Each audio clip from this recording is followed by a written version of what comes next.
Olá, que a paz seja convosco. Título: Joel, Pentecostes e o fogo que desperta.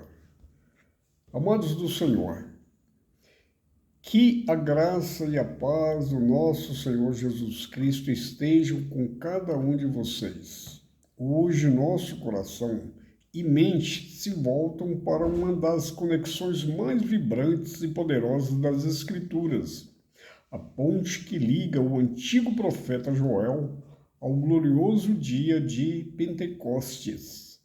Não é apenas uma ligação casual, mas sim a concretização de uma promessa divina, a prova viva de que Deus cumpre cada palavra que sai de sua boca. Lá, nos dias de Joel, um tempo de pragas, seca e desolação, o profeta ergueu sua voz para o povo de Israel com uma mensagem de juízo, sim, mas também de uma esperança ardente. Em meio ao clamor por arrependimento, Joel 2:28 a 29 ressoa como um raio de luz. E acontecerá depois que derramarei o meu espírito sobre toda a carne. Vossos filhos e vossas filhas profetizarão, vossos velhos sonharão, e vossos jovens terão visões. E também sobre os servos e sobre as servas derramarei o meu espírito naqueles dias. Pense um pouco nisso. Uma época onde o Espírito de Deus era derramado seletivamente sobre reis, profetas e sacerdotes. Joel anunciava uma mudança radical, uma democratização da unção. Deus prometia um derramamento universal do seu Espírito, não apenas para alguns escolhidos, mas para toda a carne.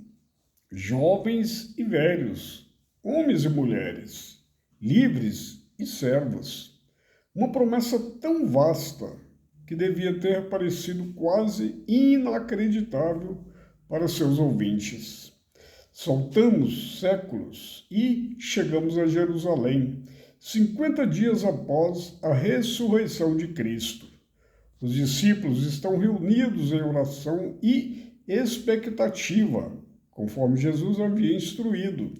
De repente, um som vindo do céu, como de um vento impetuoso, encheu toda a casa. Línguas, como de fogo, apareceram e pousaram sobre cada um deles. E o que aconteceu? Eles foram cheios do Espírito Santo e começaram a falar em outras línguas, conforme o Espírito lhes concedia. O que se seguiu foi um alvoroço, uma multidão curiosa e confusa.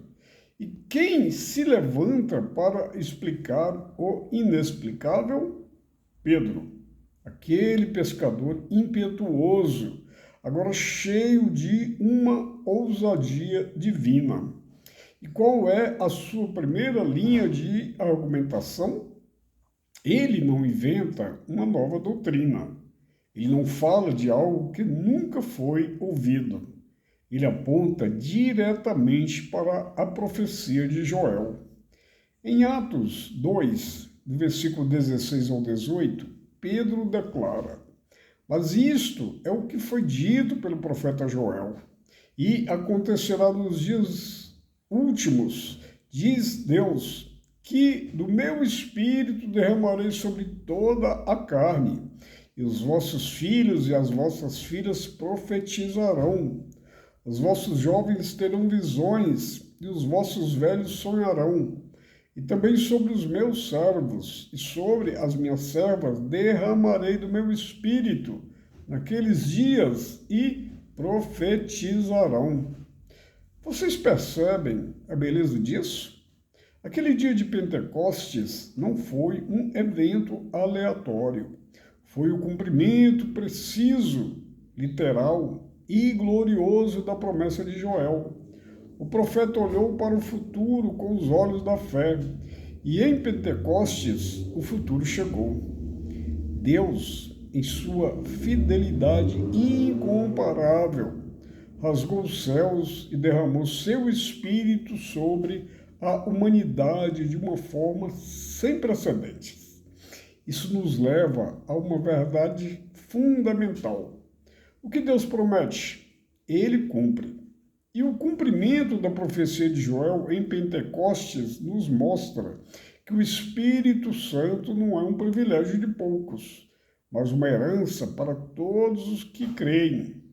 Ele nos capacita, nos guia, nos consola, nos convence do pecado e nos dá poder para testemunhar. Ele é o selo da nossa salvação. Amados, hoje o Espírito que desceu em Pentecostes ainda habita em nós. Ainda nos chama para profetizar, ou seja, não necessariamente prever o futuro, mas falar a palavra de Deus com paixão e poder, a sonhar os sonhos de Deus, a ter visões para o seu reino. O Pentecostes não foi um evento isolado na história. Foi o ponto de partida de uma era do Espírito que continua até hoje. Que possamos, portanto, viver com a consciência do Espírito Santo operando em nós, buscando sua plenitude, permitindo que ele nos transforme e nos use para a glória de Deus, assim como prometeu Joel e como se manifestou em Pentecostes. Que o fogo do Espírito Santo queime em seus corações, hoje e sempre. Amém.